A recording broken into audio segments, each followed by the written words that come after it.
Hello and welcome to the Calmcast, a time to feel calm and think clearly.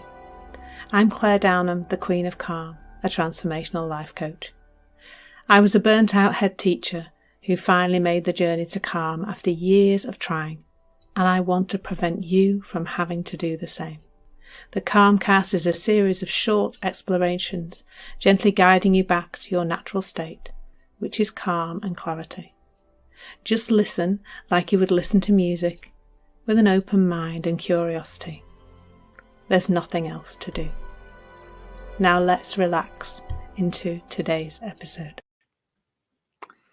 So today's episode is entitled Fixing. And I spent a long time trying to fix myself, I think, fundamentally. But even before I had this awareness of me being broken, even before that, there was this sense of trying to fix my feelings. Both fix them by having better ones or seeing that they weren't okay, but also to fix certain other feelings in place. The word kind of has two distinct meanings that actually are both totally applicable in what we are doing as human beings with our feelings every single day, every moment of every day, really.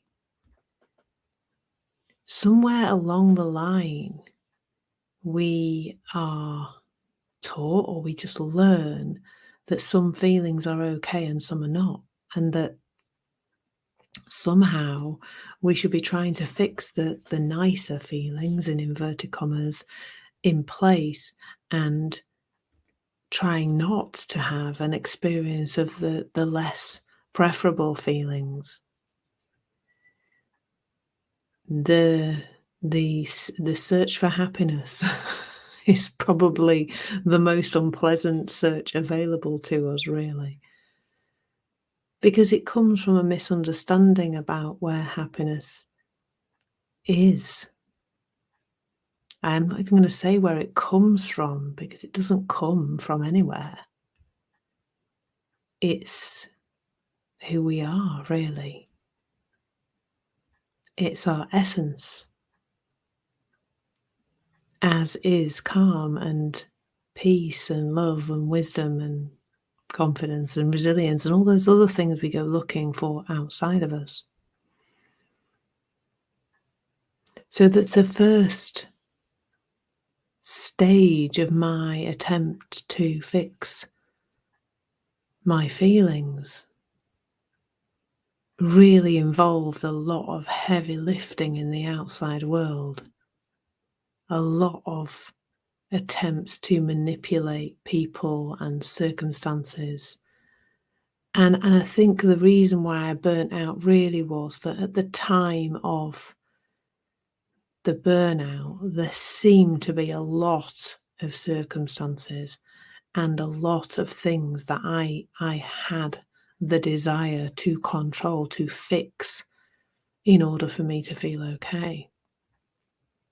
So at the time I burnt out, I had recently split up from my husband. I'd engaged in a lot of dating, online and otherwise. I was filling my life with fun, I guess you might call it, with going out and drinking and doing things in the outside world to ensure that I felt okay. Some of those things not particularly healthy, to say the least. And then I took on a promotion in my career, went from one primary school headship to the next. And then there were a lot more things for me to control in order for me to feel okay. It seemed an awful lot. So I was trying all the time to fix the feeling of happiness in place, or the feeling of, I don't know what feeling I was particularly, but also to fix the outside world so that it would provide me with the feelings that I desired to have. There was a lot of fixing going on. And that eventually led to through serious amounts of stress for a really long time, eventually led to burnout, because that's what burnout is really. It's when our battery just goes flat and there is nothing left. There is no more adrenaline. There is not enough cortisol to keep us going, and so the flatness comes. And my flatness lasted a long time. In fact, it's still a part of my life now, really, 7 years down the line, where I do have, some symptoms of chronic fatigue. I get tired very easily and can't do as much physical stuff as I would like, but I'm on the mend. So physically, I'm getting there. And then after that burnout, there was this next stage, of trying to fix my feelings, and that was all the tools and techniques and the self-development. Because at that point, I think I thought it was me that needed fixing. Clearly, I'm telling this story in retrospect, but that's what it seemed like. Well, it's you haven't fixed. It's not the outside world anymore. I kind of got the sense of that. So it must be me that's broken if I don't feel okay. It must be me that needs fixing.